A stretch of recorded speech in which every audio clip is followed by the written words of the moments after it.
আমরা অখিল ভারতীয় বিদ্যার্থী পরিষদ উদয়পুর গোমতী জেলা, আমরা 9 জুলাই আমাদের যে প্রতিষ্ঠা দিবস সেই উপলক্ষে আমরা প্রত্যেকটি শিক্ষা প্রতিষ্ঠানে বিভিন্ন কার্যক্রম করে থাকি।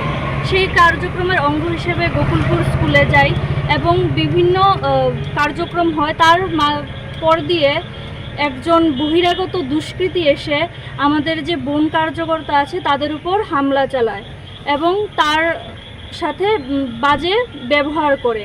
তার প্রতিবাদে আমরা আজ ওমেন পিএসে এসেছি এবং এই মেমোরান্ডামটি জমা দিয়েছি। আমরা আরকিপুর ওমেন পিএসের ওসি ম্যামের সাথে কথা বলা হয়েছে, আমরা মেমোরেন্ডাম সাবমিট হয়েছে। আমরা আশাবাদী যে খুব শীঘ্রই এই দুষ্কৃতীকে ধরা হবে এবং আমাদের সঠিক ন্যায় দেওয়া হবে। কিন্তু যদি তার সঠিক ন্যায় না হয়, আমরা 24 ঘন্টা সময় পেয়েছি, কিন্তু যদি 24 ঘন্টার মধ্যে কোনো প্রতিফল বা কোনো সঠিক বিচার আমরা না পাই, উদয়পুর শহরের সকল স্কুলের স্টুডেন্টরা সহ উদয়পুর কলেজের সকল ছাত্রছাত্রীরা একত্রিত হয়ে আমরা বিশাল আকারে এক আন্দোলন সৃষ্টি করব এবং এই প্রতিবাদে আমাদের যতক্ষণ সুষ্ঠু বিচার না হয় ততক্ষণ আমরা এই প্রতিবাদ চালিয়ে যাব।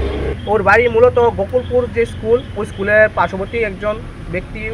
আমরা ওনার সাথে ব্যক্তিগতভাবে কোনো কথা হয়নি, কিন্তু আমরা এই বিষয়টা নিয়ে বিভিন্ন বিষয়ে আলোচনা হয়েছে। এখন আরকিপুর মহিলা পিএসে তো ম্যাডাম আমাদের আশ্বাস দিয়েছে যে 24 ঘন্টার মধ্যে আমরা একটা সুষ্ঠু বিচার পাবো। ওর নাম Bapan Debnath. Step into a place full of new ideas and opportunities at Techno India University Tripura, where you learn, grow and build your future. A place that truly helps your dreams become a reality.